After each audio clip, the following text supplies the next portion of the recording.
मार्गशीर्ष महिन्यातल्या शेवटच्या गुरुवारच्या तुम्हा सर्वांना खूप खूप शुभेच्छा.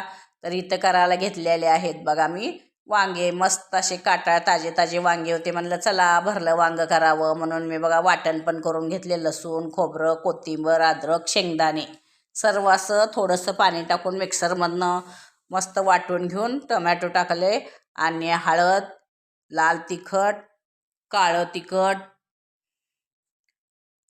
आणि चवीनुसार मीठ टाकून घ्यायचं बघा. मग म्हणलं सर्व मसाला मिक्स केला ना, छान असा हातानेच मिक्स करून घ्यायचा म्हणजे एकजीव होतो. तर कढई तापत ठेवली होती, त्यामध्ये एक पळी तेल घातले आणि जिरे टाकले बघा. तसं तर मी तेल कमीच वापरते, कधी तर काय विशेष असलं तरच मग जास्त तरीदार करायचं, नाही तर रोजचं जास्त तरीदार करत नाही मी. थोडं कमीच तेल वापरत असते, कारण जास्त तरीवाल्या भाज्या खात नाहीत. मग म्हणते ते वरचं वरचं काढ हे असं. मग म्हणलं चला थोडंच तेलाचा वापर करत असते.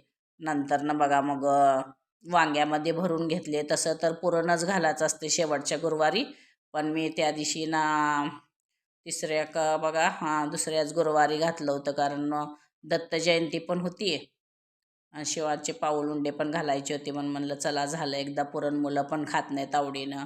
मन असे भरले वांग्याची भाजी आणि भेंडी, दूध वगैरे आटवून असं करायचं होतं. म्हणलं चला स्वयंपाकाला सुरुवात करावी.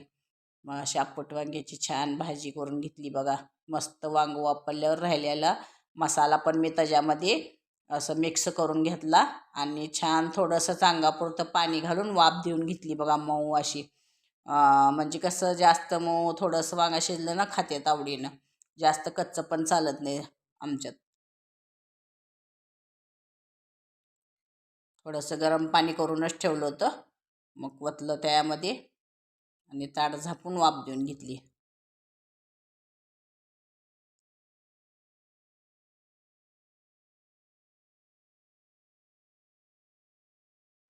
मग नंतरनं पण आणखीन थोडंसं पाणी घातले, कारण मला वांग्याचा रस्साच करायचा होता.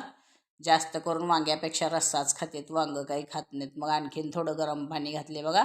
मस्त असं वांगं शिजून झालं. अगोदर तेल कमी घातले होते, आणखीन उकळल्यावर कमी झालं. म्हणलं चला असू द्या. तर बघा असं केलं मी, भरलं वांगं. अजून मला करायची होती भेंडी.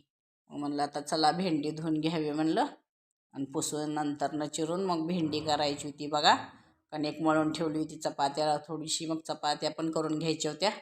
सकाळच्या टायमाला असा स्वयंपाक चालू होता. मग नंतर शेवटी दूध आटवून घ्यावं म्हणलं, असा चालू आहे स्वयंपाक.